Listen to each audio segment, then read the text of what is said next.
Hi flutes, this is the teaching video for number 81. This is the Merry Widow Waltz theme, and you're going to notice that we're in 3/4.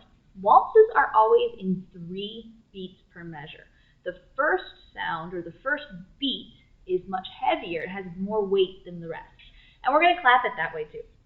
You ready? 1, 2, 3. 1, 2, 3. 1, 2, 3. 1, 2, 3. 1, 2, 3. 1, 2, 3. 1, 2, 3. 1, 2, 3. 1, 2, 3. 1, 2, 3. 1, 2, 3. 1, 2, 3. 1, 2, 3. 1, 2, 3. 1, 2, 3. 1, 2, 3. 1. Rest.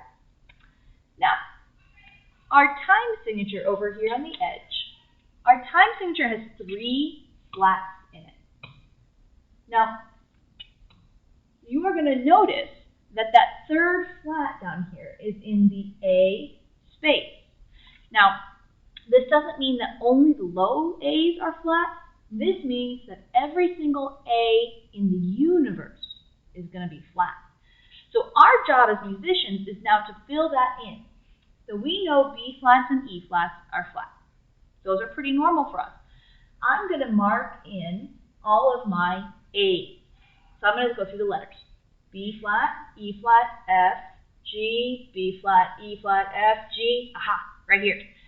This is an A, so I give it the little flat side. Make sure your flat goes on the left side of the note.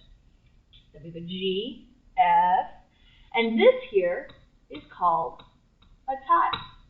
It's just a musical plus sign. This is 3 beats. This is 1 beat, so we hold the note for 3 plus 1. Hold it for 4 beats total.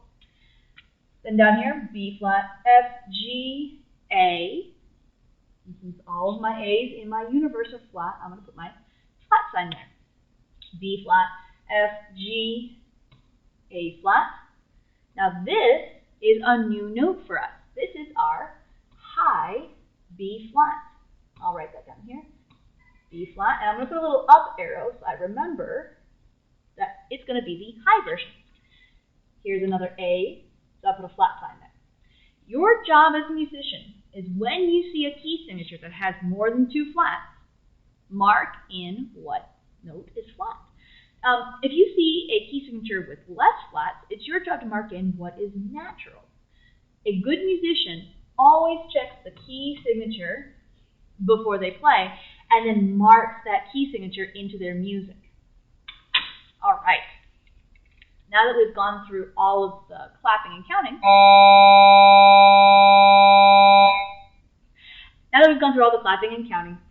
we can start to play. Let's get our sweet spot first. We're going to play our low B flat.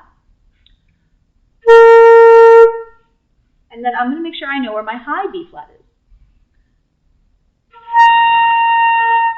And so I'm placing it very carefully on the high side of my sound. I'm making a small hole and blowing upward. All right. From the beginning. And I'm going to pause and I'm going to set my metronome. All right, I'm back. There we go. Finding the sweet spot. 1, 2, 3, 1, set.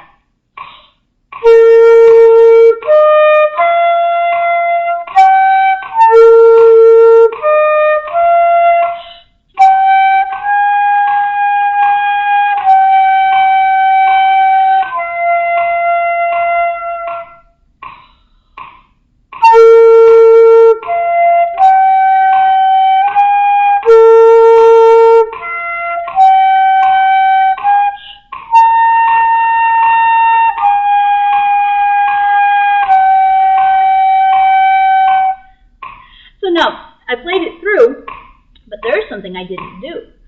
I played all the notes and the rhythms, but I did not do the dynamics. I always like to get my music first and then add in the dynamics second. So I am starting off at a mezzo forte. Mezzo means half or medium. Forte, strong, so half strong. Here is my crescendo. This is where I grow to a forte. Then here, I decrescendo. Decrescendo. It doesn't tell me how soft to decrescendo, so I can pick. I'm probably going to run out of breath, so I'm going to get pretty soft. I'm back at a medium. A crescendo up to my higher note, which is good. It makes the higher note easier to come out. And then here, there's no decrescendo, so it's my job to make sure that I keep this at a forte, and I keep that at a forte. All right. I'm going to speed the tempo up just a little bit so I don't run out of my breath.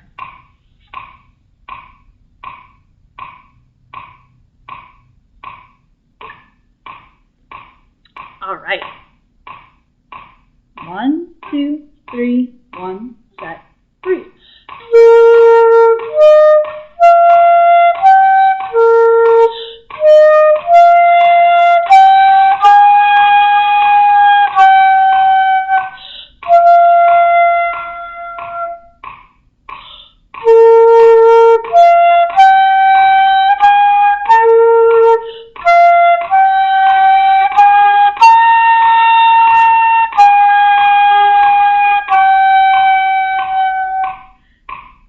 All right, so I ran out of breath a little bit there, and I was looking over here to make sure I was getting all the right notes. Have fun with this one. Try to make your medium fortes or your mezzo fortes nice and relaxed. Try to see how loud can you play before you lose control of the sound. And then play just below and see how big of a crescendo you can make and how small of a decrescendo you can do. All right, guys, have fun.